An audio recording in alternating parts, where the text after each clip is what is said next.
And he's like, hey, you should come have breakfast with Will and Jada at their house. Through a series of networking, I ended up meeting the management team for Will and Jada Smith. When I pitched them on the idea of Stance, his manager liked it initially. I remember his comment was, everyone is chasing sneakers and you're chasing the sock. I like this. This is clever. Back when everyone was chasing MP3 players, you were chasing headphones. I see a pattern here. And he's like, hey, you should come have breakfast with Will and Jada at their house.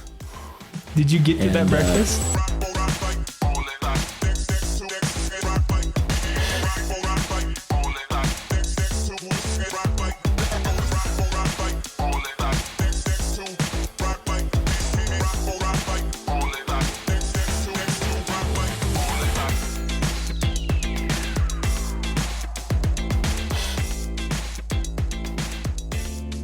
Welcome back to the Startup Ignition Podcast. Thank you so much for watching and tuning in. This is the show where we talk startups for the budding entrepreneur. So anything that you're doing from idea to exit, hopefully we can be your guy.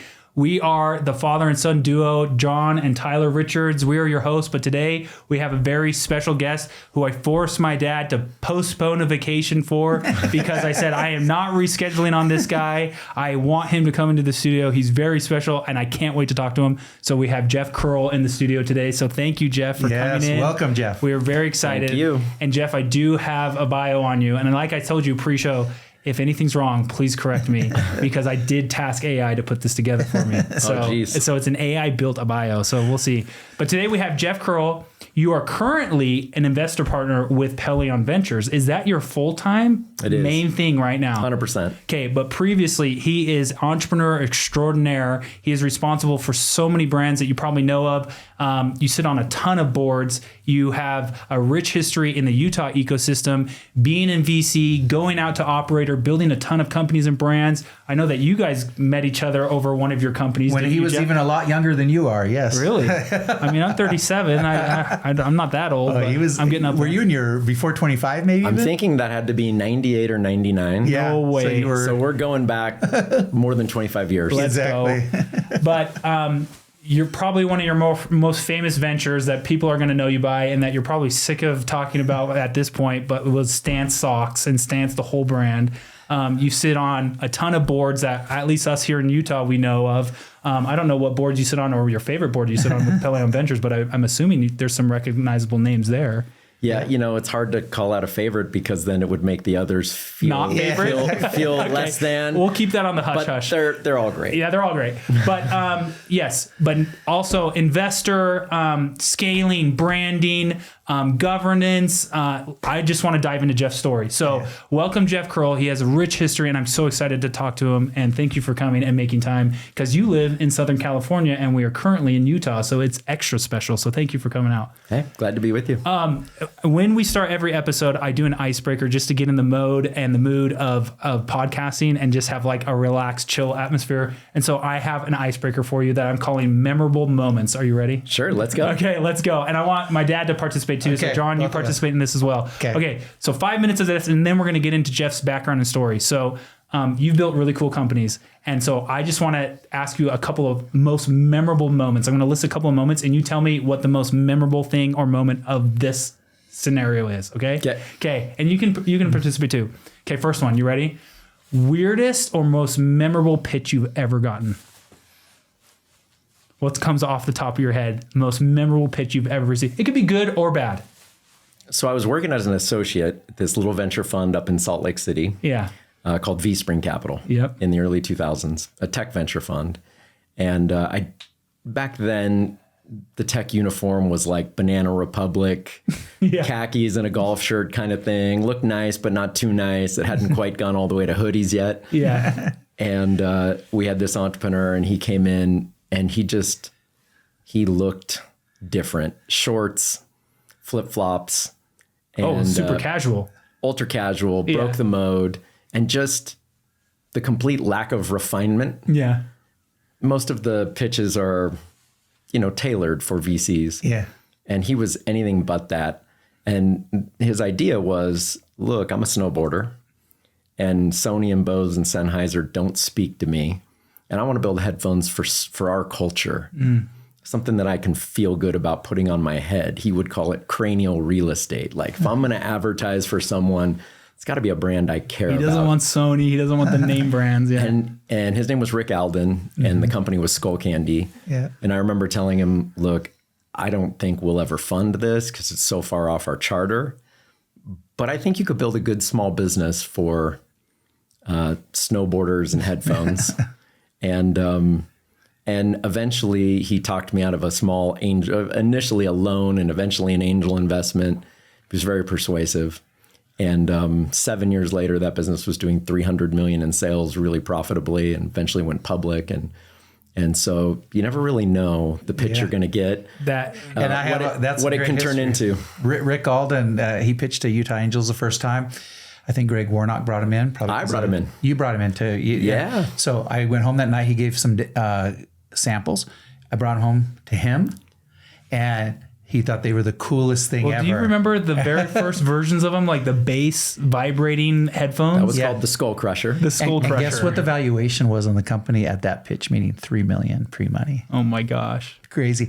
And that was at Utah Angels. And Utah Angels got another chance to go in at $70 million valuation. Of course, it went to like $2 billion, right? Didn't it? Or We $1.2 peaked billion? it around $1.2 billion. So I think we peaked it at just over 600 million. I thought it went after over a the billion. IPO. Really? I thought it went over a billion. But it was a good investment. And what's interesting is because at first I didn't get it. I'm an old guy, right? Back then, I brought it home to the kids. They thought they were the coolest thing ever. They were great. I remember those headphones. Yes, but the takeaway from that, the learning is, if you're pitching consumer products, Yeah. it should be the sexiest, most exciting pitch that a tech VC has ever seen. Yeah. Because you expect the tech stuff to be a little dry. Yeah. It can be, it's technical. But like if it's consumer products, the pitch better blow you away. Right. Yeah. And also Rick Alden taught me a lesson. I've been around the block before, and he comes in and teaches me about this is a marketing play. He was getting those electronics for very inexpensive from China and wherever else he was manufacturing them. And he put the Skull and Crossbones logo on it. And guess what? Sold them for massive markups. It was incredible business. Yeah. Yep. Yeah. Okay. That was number one. We got four more guys. I didn't even get telling you mine. I know. We're skipping you. I'm doing I had two it. great ones. Okay, go fine. ahead. What's your most memorable pitch? Just he'll know. Brian Butler from Alianza, local here in Utah, comes in. Whole 8 or so of us in the conference room. He comes in, 2 hours grilled to death with questions on Alianza and everything. And he's like 22 to 23 years old or something. And in those 2 hours, we didn't see him sweat. He handled it so well, answered all the questions, was unbelievable. And we put in $800,000. Yeah. He was incredible. So that was the best 2 pitch. hours of super old crotchety grilling. And he just was unbelievable at it. Jeff's like, I can relate. Yeah. And he's, Brian. Yeah. And he was incredible. Yeah. And look at his grit over the years. He's still Yeah. going. I mean, he's kind of proved it. Yeah. He's good. He was, One other thing is when I was pitching one time, the only time, this is the way it's funny. I've never had this happen. First pitch with investors, there are a few in the room, and guy whips out a check, writes $125,000 check right after like a half-hour pitch. That's it was awesome. crazy. That's awesome. And I tell investors that are entrepreneurs, that'll never happen to you. It only happened once to me, and it was a weird thing. Yeah. All right. okay. And shout out to Brian for coming on the podcast. He's also one of our, I don't know. And also he mentors so many entrepreneurs. he's so Whenever great. we ask, he mentors them. It's awesome. Okay. Most memorable, famous person moment throughout your whole career where you were just like, pinch me, or wow, that was a memory to remember. I mean, there have been a few. I know. That's But why I'm I think- asking you, Jeff. I think the highlight is, through a series of networking, I ended up meeting the management team for Will and Jada Smith. And when I pitched them on the idea of Stance, his manager liked it initially. I remember his comment was, everyone is chasing sneakers and you're chasing the sock. I like this. This is clever. And at the time he said, back when everyone was chasing MP3 players, you were chasing headphones. Yeah. I see a pattern here. And he's like, hey, you should come have breakfast with Will and Jada at their house. Did you get to that And, breakfast? Yes, I got to that my breakfast. gosh. And just sitting down with the family and hearing Will talk about the art of filmmaking And I was asking him questions like, what are your favorite films of all time? And he pulled me around the corner, and the time he was working up a movie idea, and it was all like black and white sketches, and just sort of seeing the true artist that he was. Yeah. That was a really meaningful moment. That's for cool. sure. That's really cool. That's like inside the kimono of the Smith family. You got to a dinner at the Smith's basically house, or where was it? Yeah, it was they call it her house. And Jada's house. It's sort of halfway between Calabasas and Malibu. It's got a huge property up in the hills there, and it's a beautiful place. And Wow, that's crazy. Sitting at the breakfast table with the family was kind of magical. That's awesome. That's so crazy. Do you have one? Jeff Bezos, probably. That's what comes to mind. I mean, but I'm from Seattle. He started in a nowhere little office in Seattle, and all of us go selling books online. That's how he started, right? First few years selling books. Mm-hmm. And then later meeting him when he was mega successful was pretty amazing. Yeah, that's cool. I don't know, just because, he's transformed two industries. Like, I mean, Warren Buffett says Jeff Bezos is one of the rare 2 or 3 individuals that simultaneously completely disrupted 2 major retailing and AWS. Yeah. Incredible, right? Yeah. Okay. Most memorable failure you've ever had that still makes you laugh or like wince? That would be easy. My first company was called Freeport. And it's actually how I met John. Yes. We'll tell that story in the late 90s, it felt too easy. Yeah. You could hang a shingle on a business, and all of a sudden you had a valuation. And in 2000, 2001, when the music stopped, it got really hard overnight. And it went from, geez, this is the easiest thing I've ever done. I can't believe it's this easy, to no, this is the pain that goes with it. Yeah. Just going from the highs of what was perceived success to the reality of we have to have customers and profit, and no VCs are going to give us more money was really sobering. Do you feel like we're going through that kind of right now a little bit, or do you feel like we're not there? No, I think we lived a mini replay of that coming out of the zero interest rate environment. Yeah. Where for a minute, a lot of companies, we were minting a lot of unicorns every single month. Yep. And a lot of those businesses raised money at prices that were completely disconnected from any fundamentals. They were just raising on the dream. Yeah. And so then the playbook follow-up was, well, luckily they were able to raise so much money at that moment. The Tiger Globals of the world just sprinkling 50 million on every new startup. Yeah. The playbook just became like, we've got to get profitable. And most of those companies had enough money to sort of bridge there over a couple of years and didn't have to go back to the capital markets. But if you did, it would have been a sobering down round for many of those companies that were unicorns. Yeah. That's why they call them these cycles are about every 10 years. papercorns. Yeah, and these cycles are about every 10 years. Think about your career, because I've known you now for enough to go through 3 cycles: the dot-com crash, Yep. the Great Recession, and then the zero interest rate period crash. We call it the rate hike recession kind of. Yep. And so those 3 all had those tastes of it. The dot-com crash was particularly bad for tech, really bad. Yes. And the Great Recession was bad generally for everybody. And then this last one was smaller than those 2. And there are a fair amount of parallels to right now. I think your question's important. The companies that initially made so much money on Internet 1.0 were the pick and shovel infrastructure companies like Cisco Systems or Oracle supplying the databases, or Veritas supplying the backup software because there weren't data centers really yet. Yeah. Akamai. Running the traffic. Those infrastructure companies did really well.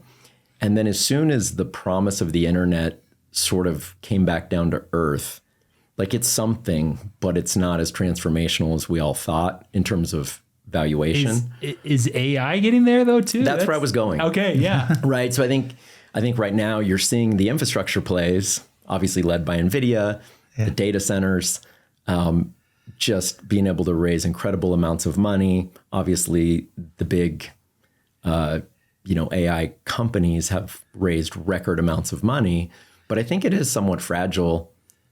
Not to say that AI doesn't have promise. The pitch deck of all of those big companies is we're almost AGI. that's the dream. We're almost there. Do you want AGI? Do you want to be part of this? And that's compelling. Yeah. But all it would take is a handful of big public AI consumer companies, the Global 500, to say, we've invested a lot of money in AI in the last couple of years, and we're not getting the productivity gains that we thought we were.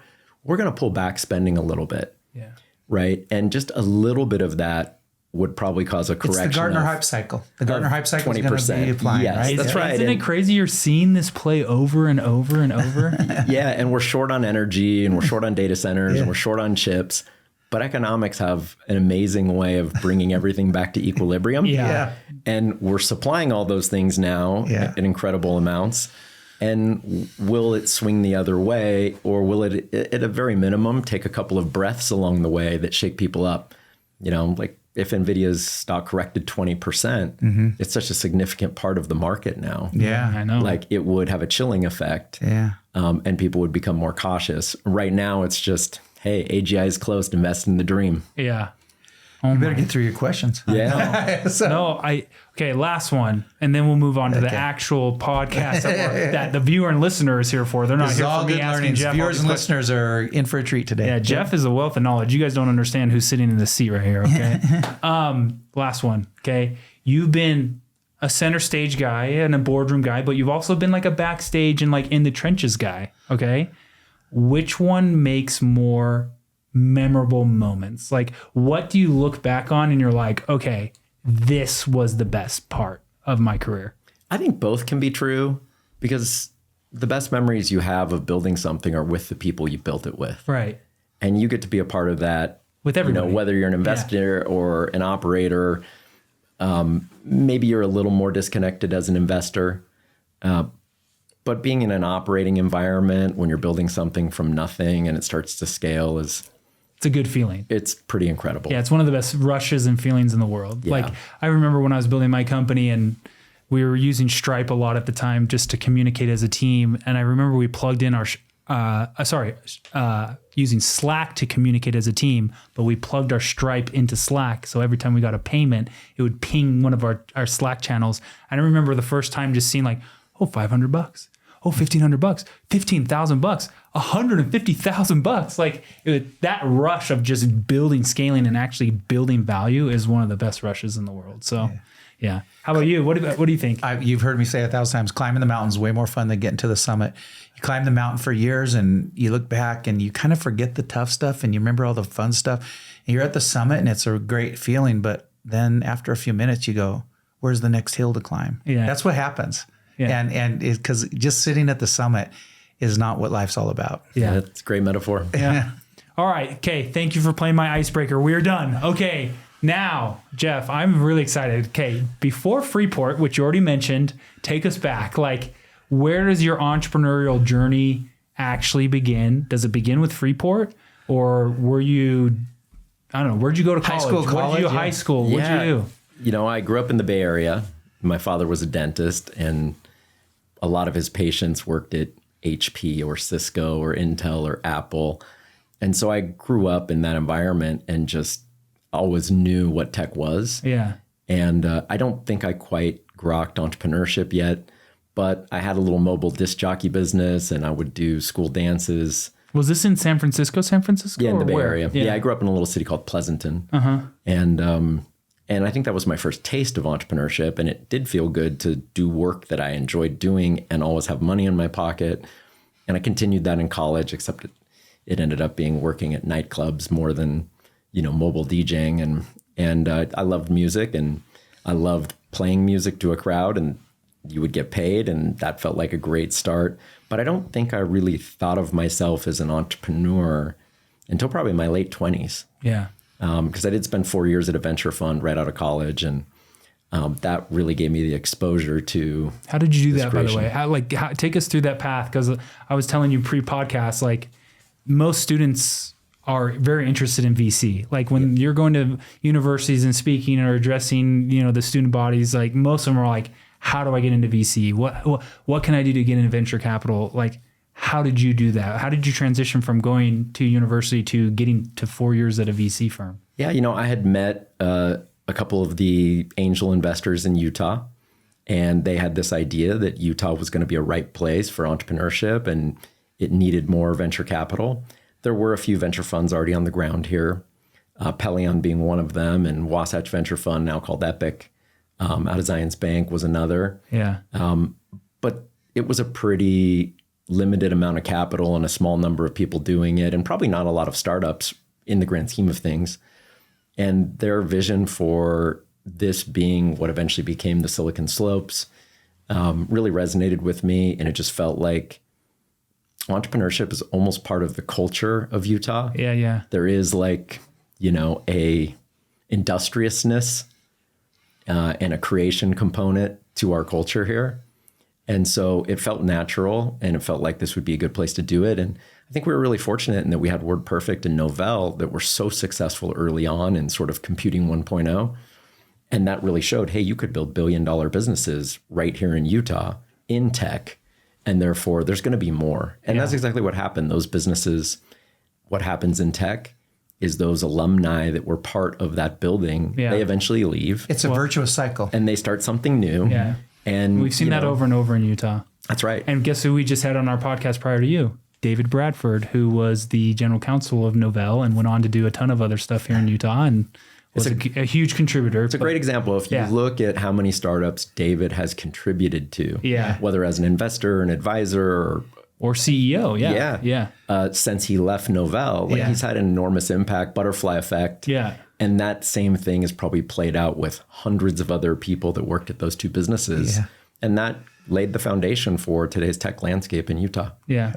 Yeah. So to summarize that, for the question, was it just knowing the right people, rubbing shoulders with the right crowd and getting opportunities, or I think it was, or just being willing to be there and do that? It was good luck. You know, I met those partners. They were starting a fund. They were hiring associates, and you're like, I'll do it. They somehow saw something in me that I could contribute in that way. And I was just lucky enough to get on board. And it's really hard to say, hey, I want to go have a career in venture capital because there's so many divergent paths to get there.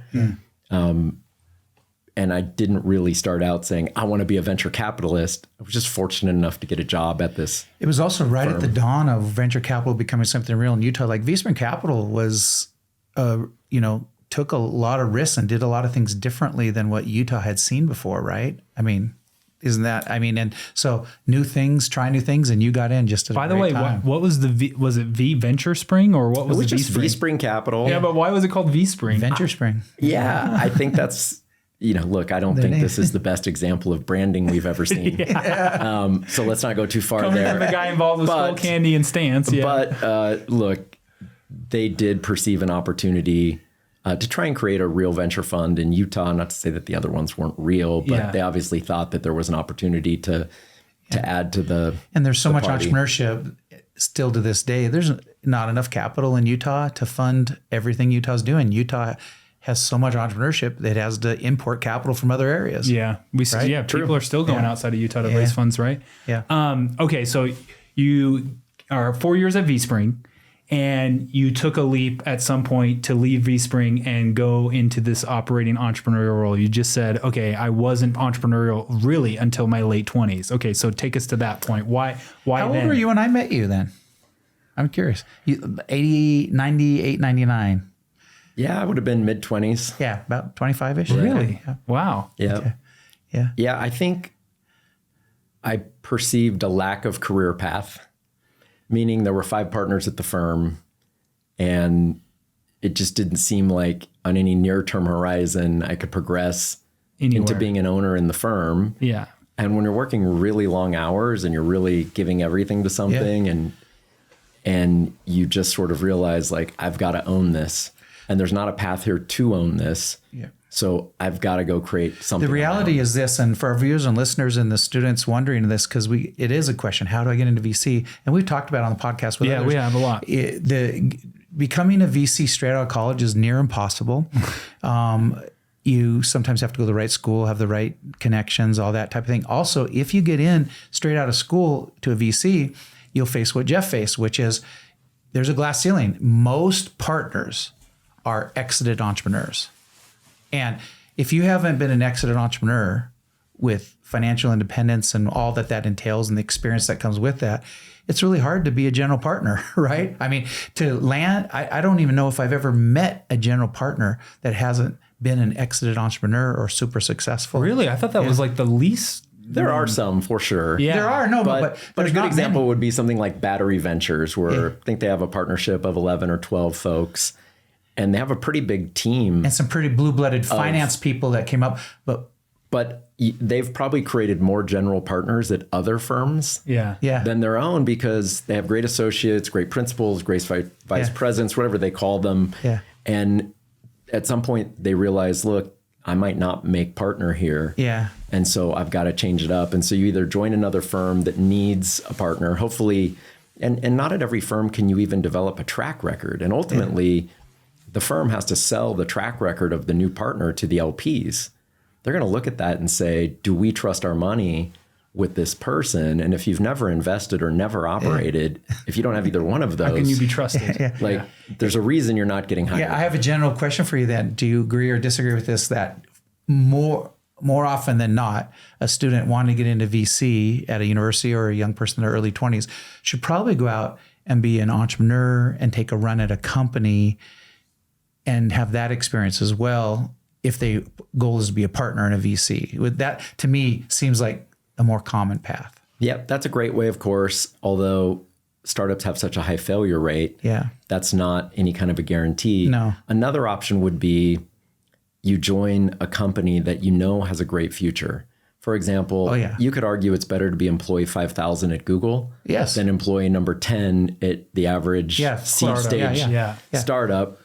One position I really love for a young person is chief of staff. Yeah. Like, find a hot, growing venture-backed company. My partner, Tyler Hogue, publishes a list of like the hottest startups that are hiring. Yeah.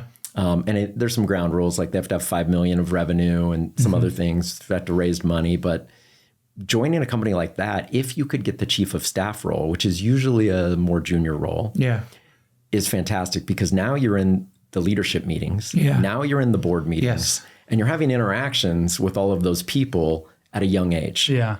And that's a great opportunity to develop a relationship and see what with leadership and responsibility and success and growth and scaling looks like. Yeah, because even if you joined a startup and you don't have a lot of work experience, you're probably not joining as the chief revenue officer. So you're probably not in the room. So how do you get in the room? Chief of staff is a good hat. That's a really good. Okay, so you went 4 years at VSpring and then did Freeport. Freeport was before. I thought it was before. Yes, it was before. I was doing that right out of college, and even to some degree, and still in college. But yeah, that's what I'm saying. So that's when I first met you. Yes. Yeah, you went to VSpring after. That's what I thought. Okay. Yep. Yeah. So I met him in an elevator. Oh, San Antonio, Texas. Yeah. Why in San Antonio, Texas? Well, we were selling technology solutions to small businesses, and one of the leading industries in selling to small businesses was the Yellow Pages industry, right? Google before Google. Yeah. They had been selling ads to small businesses forever. Yeah. Put your information in the phone book and you'll get phone calls. That was the You wanted to leverage existing sales reps. By then there were a lot of very large Yellow Pages companies, and they were all trying to figure out how to adopt technology to their small businesses. So we thought that would be a perfect distribution partner. So we went down to meet all the folks at the Yellow Pages conference. I can't even remember what it was called. John knows a thing or two about the Yellow Pages. Yeah, and InfoSpace, John's alumni company, was really the first big tech company went public that leveraged that distribution channel. Mm-hmm. So it had been done. Yeah. And I just remember we were riding up an elevator and we introduced ourselves. He was living in Seattle. Yeah. And I saw Utah on his he's like, Utah, what? And we started talking, and John was an incredible, well, let's just say he helped orientate us to that whole industry and teach us, how to go about it. That's hilarious. And I got in San Antonio. Yeah, San Antonio. It was great. And Jeff was, I don't know, really ambitious and just personable. And I don't know, just you could tell. You could tell he just, and you have a natural curiosity Do you think that's a true statement about you? You're curious about everything. Yeah. Yeah. And it just came across. And so we actually got along really well. And then I met the CEO that Jeff was working for, Elliot Jacobson, who we all know. And then they invited me to be on the advisory board, and I got to know the team there. And then that's how I met Ron Lindorf. Oh, wow. Yeah. And what was Ron doing? Ron was an advisor as well? Or? Yeah. Ron was one of my professors at BYU. Oh, yeah. And he was one of my angel investors in Freeport. Yeah. And was just a great support. And, I guess fortunately or unfortunately, he lost money in that transaction, I believe. But so did then later, I became an angel investor. If you remember, I put in money right before Ken pulled out his investment. That's the whole story. Yeah. But what's really cool is I met a lot of good people that became friends. And that's awesome. That's good. Yes. Yeah. Okay, so Freeport, then VSpring. We've now established that. Where do you go after VSpring? How do you get pulled out of VSpring? How do you get pulled out of that associate role? Yeah, it was really just this idea, like, I've got to start something. I've got to be a part of a startup because I can't work this hard for someone else. Yeah. And you probably would have that same feeling if you worked in an investment bank or a management consulting firm where you're working long hours and you're really dedicated, but you don't own it. Yeah. And so if the career path is there, you probably stay. But if it becomes obvious that it's not, you just, at some point, you got to pull out. Was that the first one you went to? Was Skullcandy? Or did No, actually, Logoworks was the first startup. Logoworks. And I had a dear friend of mine in undergrad at BYU. His name's Morgan Lynch. Yeah. And Morgan was working in marketing at a company called InsureQuote, which was kind of a hot startup. Its valuation was probably $200 or $300 million back in the late 90s. And he did a big deal with Mary Meeker, and it merged with some other Colorado insurance company. And this was going to be like insurance goes online, Internet 1.0. And he was responsible for creating a new corporate identity for the combined merged company. He was running marketing. So he hired a local ad agency, went in there and became entirely frustrated with the process. And he was like, why couldn't we leverage the internet with all the designers in the world? Couldn't we crowdsource design? Mm-hmm. And this was right when eBay was starting to inflect. And so there weren't really any services companies yet doing this, but we thought, okay, there might be something here. So we created a marketplace for designers and businesses. And this was right when AdWords launched, and no one knew how to advertise on Google or what it was. And keywords were like pennies. And we're young, so we grokked all of that. You're trying it out. Yeah. And so very quickly we scaled the business to $1 million a month. And we went out fundraising to Sand Hill Road and actually had the experience you mentioned earlier. We lined up all the top firms, Sequoia, Kleiner Perkins, Benchmark. And our first pitch is with Bob Cagle at Benchmark. And we get maybe 3 or 4 slides in. And he was our number one target because he was on the board of eBay and the only venture investor in eBay. And maybe by the 4th slide, he's like, guys, I'm in. And we're like, wait, we got 4 more fundraising meetings after this. And so Bob ended up investing in the company. It was the first time Benchmark invested in a Utah company. And not long after that, in another strange story, I was at a conference, sort of like how I bumped into you, and a guy came up and asked me for directions to the registration booth. And his name was Chris Robel, and he was the head of corporate development at HP. And he had heard of our business. And he did a double take on my name tag and was like, we should talk. Do you have a few minutes? Let's grab a seat in the lobby. And within 30 minutes, he's like, I want to buy this business. And 60 days later, we sold it to him. Wow. Yeah.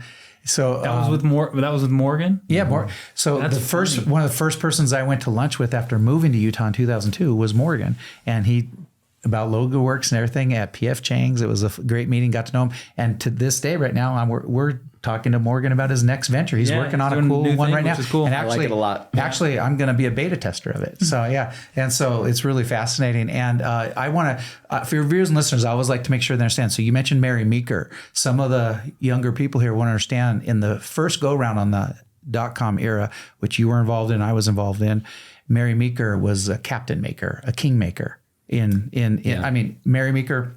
What do you mean? From Morgan Stanley, she was a top person at Morgan Stanley that tracked everything to do with the internet. And if she blessed you, it was magic. Yeah, she, to this day, publishes an annual report, sort of everything that's happening in tech.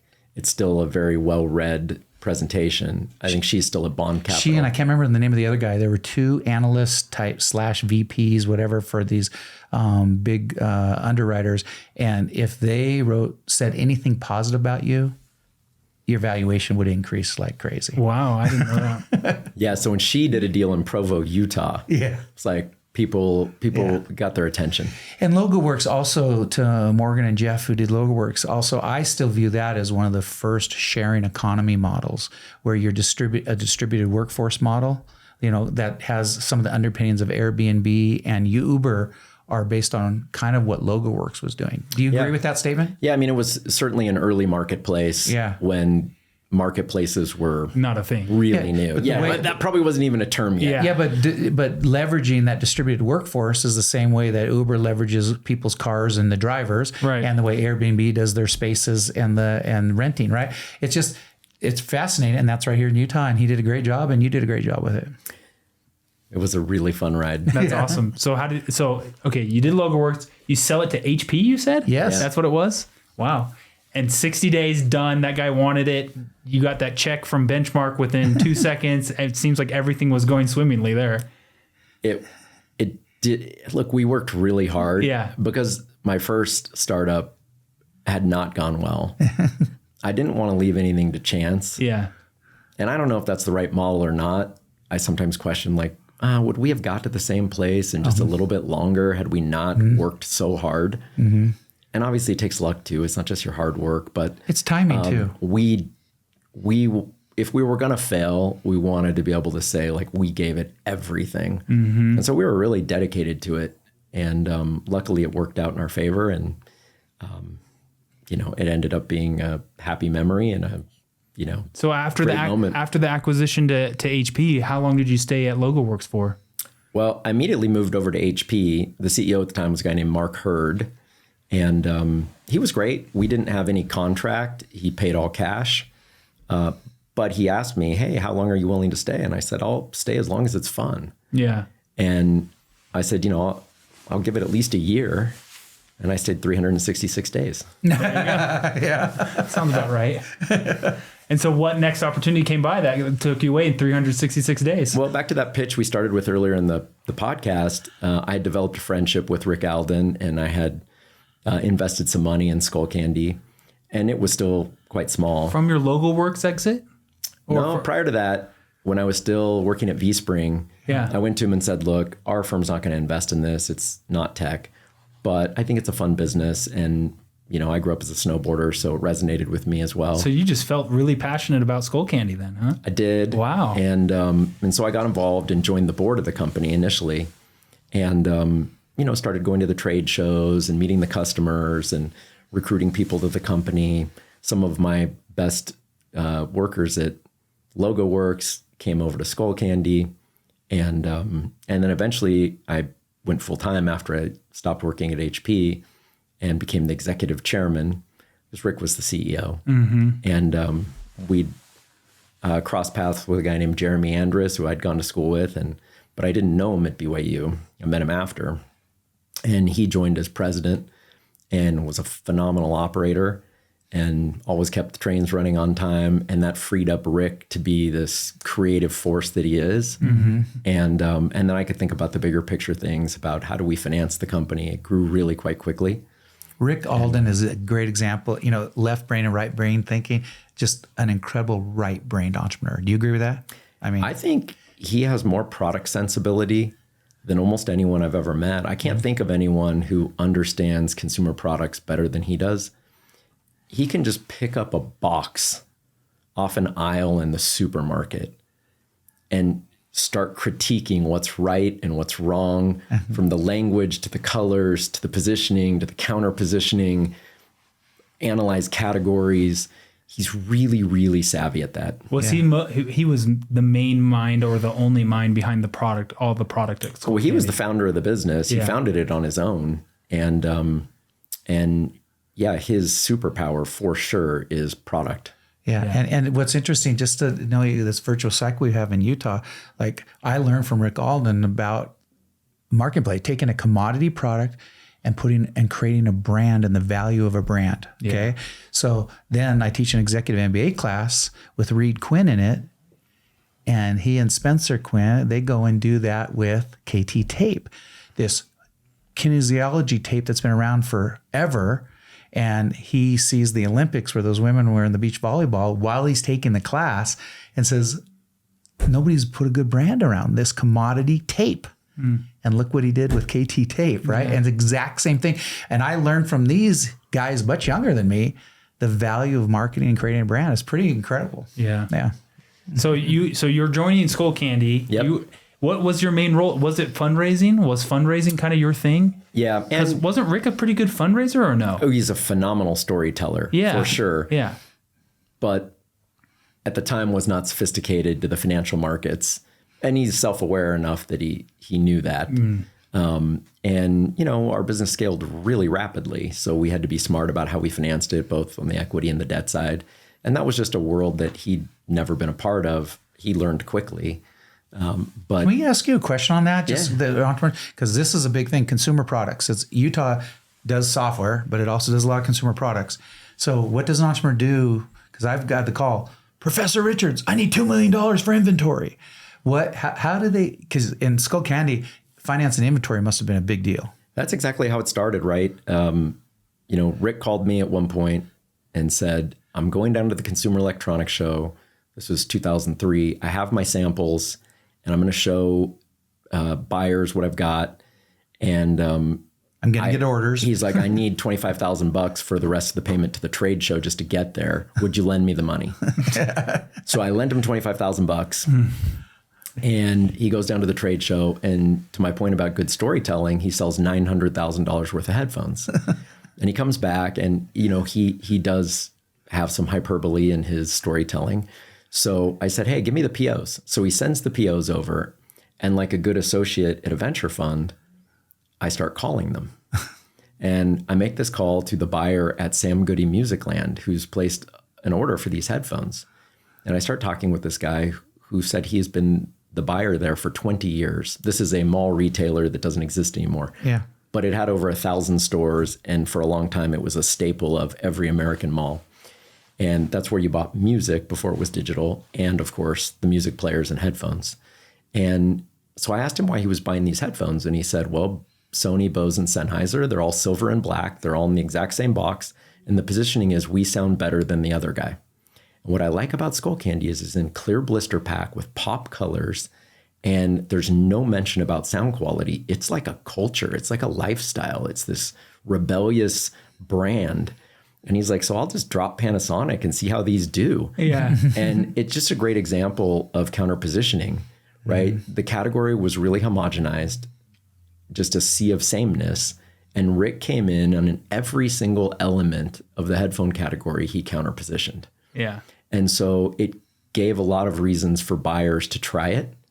And then it resonated with consumers and there was product market fit. So then you get repeat purchase. And it was just a matter of stacking retail doors for years. And, you know, eventually you get Best Buy and eventually you get Target and eventually Amazon and online sales. And that was really how the business was built. But we financed it at first through factoring because we'd have to pay the factories a down payment on raw materials. And then by the time it gets built and shipped over from China, it takes a long time. So your cash is sitting out there. And once the business gets big, like let's say you're a few $100 million in sales, every container ship has millions of dollars on it that you're bringing over. And you're fronting that cash because it's a long time till you ship it to the retailer and the customer eventually buys it and you get paid. And that cash cycle, if you're growing really quickly, that gap becomes really painful. So you have to figure out a way, and you just don't want to sell every equity dollar to do that when you know you're going to get paid because these are good retailers that pay on time. So you have to come up with creative solutions to really bridge that gap. And the faster you grow, the more acute that need is for cash. Yeah. It's So actually explain easier. what factoring is to our audience. There's a group of specialized banks that, based on the quality of the PO, they'll say, geez, this is Best Buy. Best Buy has a high likelihood to pay these POs. So we'll front the money for that. at a higher than average interest rate. It's actually usually quite punitive. It could be 15 or 20%. Like you're paying more in interest you than sell you want. $1 million worth to a retailer as a wholesale or manufacturer today, like an e-commerce company would, right? Sell $1 million. So you do this $1 million you sold. How are you going to pay for the inventory and the expenses to get until they pay you that $1 million? That's right. You then sell that collectible. You're going to collect $1 million in the future. You sell that at a big discount. Well, they might only lend 50, 60, 70, maybe depending on the quality of the paper, maybe an 80% of that at a pretty high interest rate. But that at least gives you the money to pay your factories, pay the freight, get it to your warehouse, get it sorted and shipped. And is it a loan structure, or is it also sometimes they actually take over and they're the ones collecting it? They often will collect, but not always. Not always. Okay. Yep. And so that's one avenue to finance a consumer product company. Yes. Yeah. Instead of financing inventory with VC dollars. So you better have good expensive unit economics if you do factoring, though. If you have bad unit economics, you're going to have a hard time. It's expensive money for a reason because there's risk there. Yeah. So where does Skullcandy go? How long do you stay with Skullcandy, and where does it reach? What was the end summarized story of Skullcandy with Jeff Kearl? It became clear that we were going to have the size and scale to go public. So we started positioning the business to do that. And we took it public on the NASDAQ in 2011. And we had a great IPO, and we put headphones on the bull in New York City. And it was an amazing celebration. And, that provided liquidity for all of our early shareholders that had backed us, a lot of angels. We didn't have a lot of institutional capital, but it was a really great win. And then 2 years later, we had a private equity firm, Mill Road Capital, that came along and made an offer to buy the business. And the stock had sort of been range bound for some period of time. And, we had saturated retail. And there's a lot of stories there. At one point, we had basically reached an agreement to merge with Beats by Dre. We were bigger, they were going faster. Our board didn't want to do it. And so we didn't do that deal in hindsight. They sold for $3.3 billion, so we had a much better outcome. Yeah. But it was a great run from 2003 to 2013, selling headphones, and it turned into a great business. And I'd heard last year that they had their best year ever. Still in Park City, and it's still a business. Yeah, I mean, I see them everywhere still. They're huge. Yeah, they're still cranking. So you leave there in 2013. And what do you do? Where do you go? Well, Rick and I were over visiting some factories in China in 2008-ish. And we started asking the question, look, we've got a playbook here. Are there other categories that we could chase? And we spent a lot of time thinking about what makes a good consumer products category. Things like gross margin, repeat purchase rate, because a lot of these things are quite structural, meaning you're not going to fundamentally change the gross margins of headphones because everyone's using the same factories to build them. You're not going to change the rate at which customers buy these. If you're Casper and you're selling mattresses, it's still probably 5 to 7 years. Yeah. But if you're a restaurant, people eat 3 times a day, the repeat purchase rate's really high. Yeah, the frequency of the pain or problem of the customer. Right? Yeah, and a lot of consumer products have seasonality, right? If you're Burton Snowboards, you sell full price for 4 months, sale for 2 months, and you don't have a lot of revenue for 6 months, but you have expenses for 12 months. Yeah. Think school supplies, think sunblock. Yep. There's a lot of businesses that structurally have challenges. Yes. So if you're choosing a category from scratch, you might pass on some of those things for those reasons. So we actually created a spreadsheet. I created a spreadsheet with 300 product categories that I'd identified. Things that sunblock, luggage. Anything was on the table. Yep. And then across the top of the spreadsheet, I put all these attributes, and we would rank the categories products based on what we thought the quality of the attributes were. I think we had about 25 attributes, but 5 core ones. And we started lining them all up. And one of the things that I mentioned earlier is the existing product category really homogenized? Because if everyone is the same, then it's a lot easier to counterposition. Oh, yeah. But if there's a lot of innovation in the category already, it becomes increasingly hard to do something that's truly different. And if you're not different, you don't have a reason to exist. So that really led us to this underappreciated category of socks.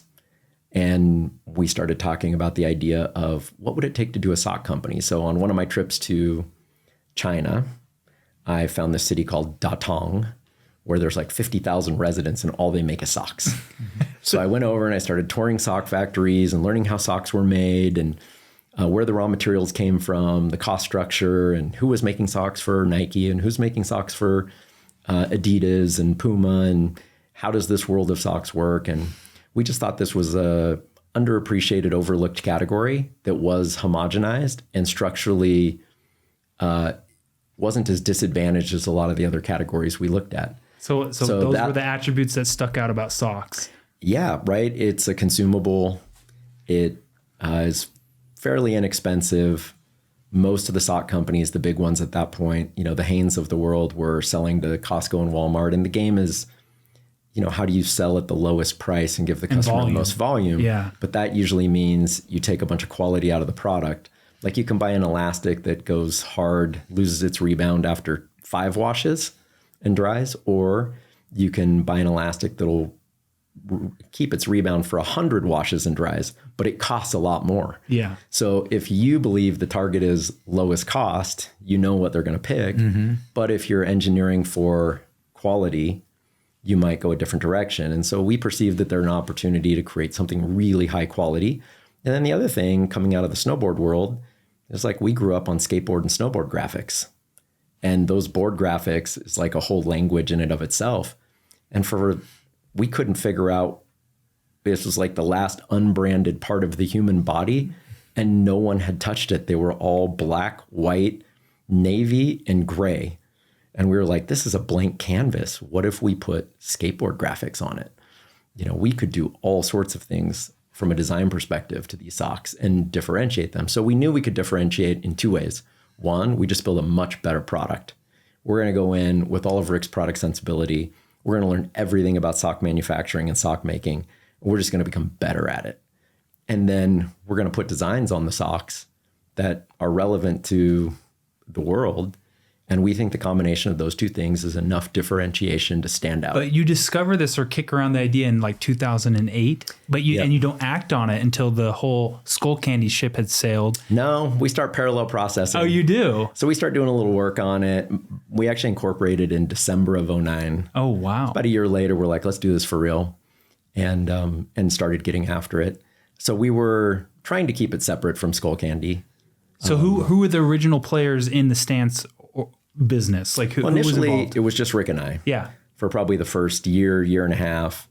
And then when we finally created the company and put some money in so we could hire people, we started hiring. And the first 4 folks we hired all became what I would consider my co-founders. Right. Rick ended up sort of staying at Skullcandy. And because I was the executive chairman, I could kind of spend part of my time on Stance. Yeah. And so we did that for a while. And Rick stayed on the board for the first couple of years. And we really just built a whole new team. Once Skullcandy exited, we started recycling some of the great people. They came to work at Stance and knew the program.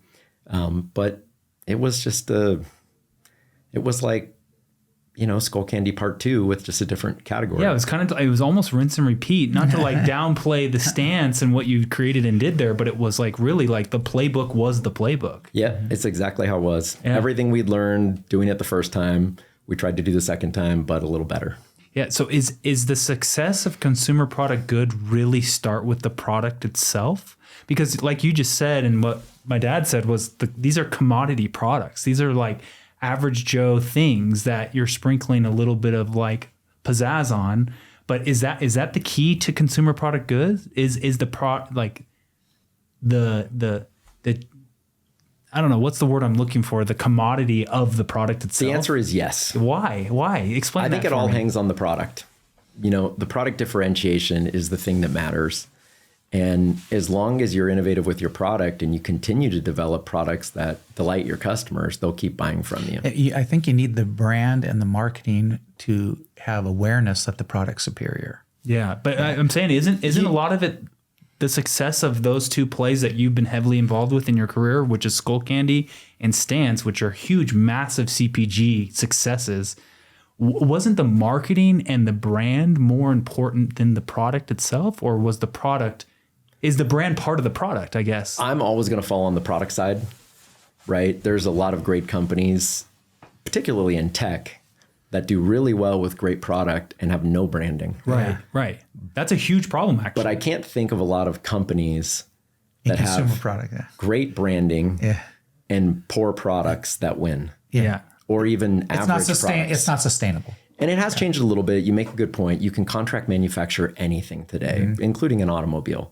Like socks is relatively easy to contract manufacture. And so you do need a brand, and that matters. It needs to stand for something. And ideally, it's an idea that's a little bit abstract and stands for something more than the product you sell. You know, Starbucks has always tried to position themselves as a second living room, as a 5-minute break from your busy day. And it's not positioned around coffee. And that gives them license to sell a newspaper, a croissant. Yes, coffee is the addiction that keeps people coming back, but they don't think of themselves just as a coffee company. It's really this experience that you have, a ritual. And I think Nike's the same way. If you think about a brand like Nike, yes, they have differentiated product and they've been trying to create better and better athletic product for every sport that they participate in. But if you look at the branding and marketing, it's all about celebrating great athletes. And then when the co-founder says, well, if you have a body, you're an athlete, right? It includes everyone. And so they have this big idea of celebrating great athletes and great athletic achievements. That's the brand story, and it's big and abstract, and that allows them to sell more than just shoes. So you need a bigger idea, and that's what connects humans. Humans like to be part of tribes. Yeah. We like, you know, if you're a Porsche owner, you probably have an affinity for the brand, but it's also a differentiated product. Yeah. Right? So you want to be a part of the tribe because you like the product so much. So both are required, but I think there are a lot of case studies of companies that take their eye off the product ball, and competitors catch up. Capitalism is brutal. And if they don't continue to innovate, the revenue will go stagnant. Yeah. Right. And if you continue to push the envelope on really creative, new, great product innovations, each generation gets better than the last, then the consumers will keep buying from you. That's true, not just in consumer products, but in tech too. I mean, I think here in Utah, the first time I used two companies that are legendary in Utah's software product, Omniture and Qualtrics. First time I used Omniture Site Catalyst, I go, what? And I used it. I invested before actually ever using the product, which is interesting, right? But I used that product first time. I go, oh, this thing is like Cadillac. This is a good product. Yeah. And then when I used Qualtrics the first time, I go, now this is how this software should be. This is the way software should be. And you know, they had years to work on that product to make it incredible. But the experience as a user for both of those products made me very happy for the products and the company and Utah. Good products sell themselves too. It makes the job really easy, right? And when you put on a pair of Stance socks, you can feel the quality difference. Yeah. Although I think many people have caught up. Yeah. Right? So the challenge for Stance is like, hey, in 2015, Runner's World said, this is the best running sock we've ever seen. Yeah. We'll never run in anything else. Yeah. And today, I would argue there's a lot of good running socks. So you got to evolve. I will tell you that I've noticed in the last couple of years, as I've been given gifts at different events and stuff from different brands, it seems like they're fast follower copycats of Stance. Yeah. Is that true?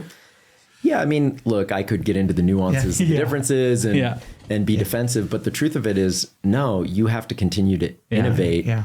And that is the beauty of startups, though, right? So, like the old stagnate and lack innovation, which allows for startup and someone in their garage, a new budding entrepreneur, to start something and build up a massive The innovator's dilemma. Yeah, right? Yes. That's the whole cycle of entrepreneurship. So. Yeah, so you either disrupt yourself or you let someone else disrupted. do it. So okay, because we're running short on time here, and I don't want to take much more of your time.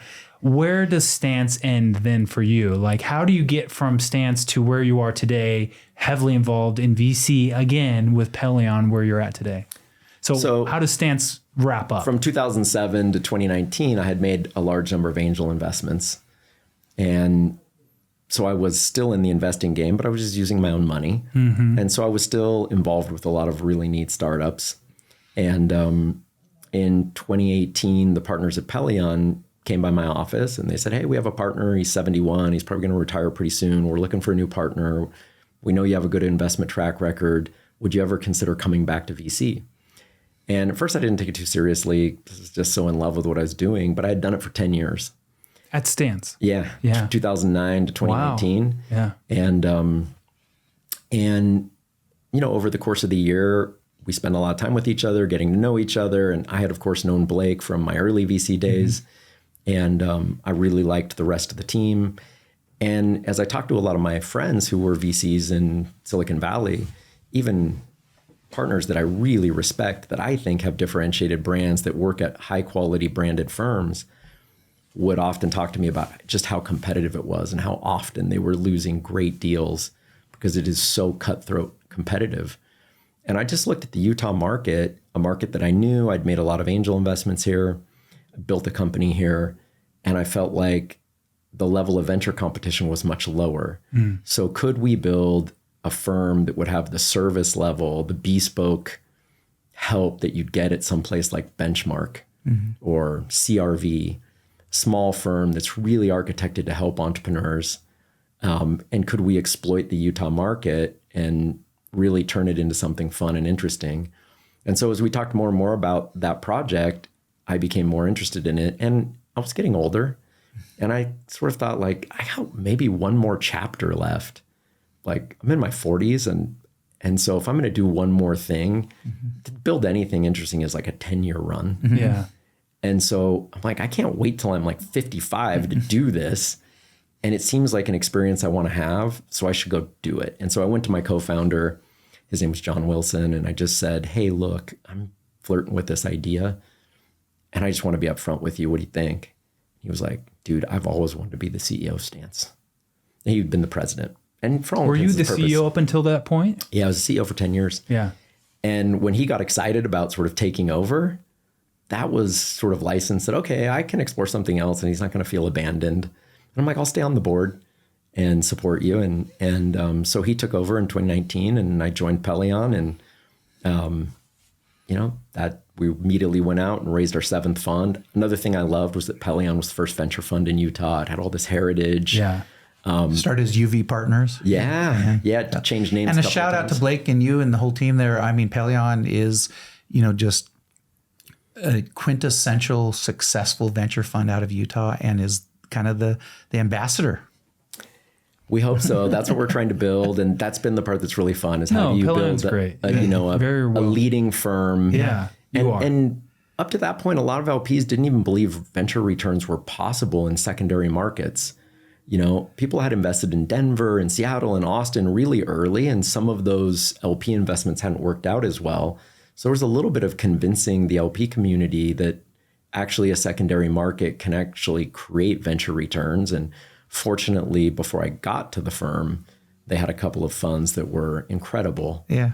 By any standard. If you can do a 10x. And other firms around here in private equity and venture have had some incredible vintage years that have had great returns. I mean, Utah, for about a decade now, you go to other places in the country and they say Utah's one of the top 3 markets now for them to want to be involved. I think the outside markets are looking at Utah now. I think that you guys have helped put Utah on the map for sure. We're still trying to. Yeah. And I mean, it's the companies that do it. Yeah. But we do everything we can to participate in the ecosystem. Hey, can I say this from one of the young kids I met in an elevator 25 plus years ago? You've done incredible, and it's fantastic. And honestly, for the listeners and viewers, we really glazed over your 10 years at Stance, like really quick, just because of time. So maybe I might preemptively commit Jeff to come back on this podcast and talk a little bit more about Stance in a year from now, when this podcast has a couple more episodes under its belt. But because I really wanted to dig into Stance, and we really stuck into your earlier years, but that's totally fine, because everything was interesting, from Logoworks to Freeport. I like to hear the downside of all the entrepreneurial woes. Should we ask our last 2 questions though, since time is short? I was going to wrap up with one more question, but we can do 2. Do you want to do one? I just want to ask him the question that I was asking at the end mostly. Yeah, that's what I was going to ask him. Go ahead. I just want to know, like, if you could go back and tell yourself something when you were 21, 22, 23, or building your first company, or the first time that you were doing anything entrepreneurial, like what is the one piece of advice for those listening and watching right now that you're like, okay, this is it? Yeah, what comes to mind? I think at my age now, the metaphor that I think about the most is just this idea of inputs and outputs. And I think all the great things in life are small, consistent inputs. There's a quote, I think it's Benjamin Franklin, that says people underestimate what they overestimate what they can get done in a year, but they underestimate what they can accomplish in 10 years. And it's really this idea of consistency on a daily or weekly basis, whatever the thing is. Like physical fitness is a good example. If you go to the gym 2 or 3 times a week and you sort of pay attention to your diet, you're going to wake up a couple of years later and your physique will be different, but it doesn't happen quickly. And the same thing with a startup. It's just consistent inputs, high quality inputs consistently over time. And you sort of wake up one day and you're like, wow, okay, we've got some scale now. And so I really think there's not a get rich quick. There's not a magic deal that happens. It's just consistency over time. Yeah. When you get old, I mean, I have friends that are not in tech that built plumbing businesses or things that you would never expect. Not intuitively believe would be large. And they're like, I just sold my business for $40 million to a private equity firm. Yeah. And you're like, well, it makes sense. You showed up to work every day for 30 years. Yeah, exactly. Right? Like it's consistent input over time. And you have to have the consistency. It's just daily habits. Well, thank you for that advice, because that's so consistent with the Startup Ignition way, what we believe and what we teach. So that's awesome. Yeah. So, okay, we're going to wrap up. Thank you, Jeff, so much for coming on.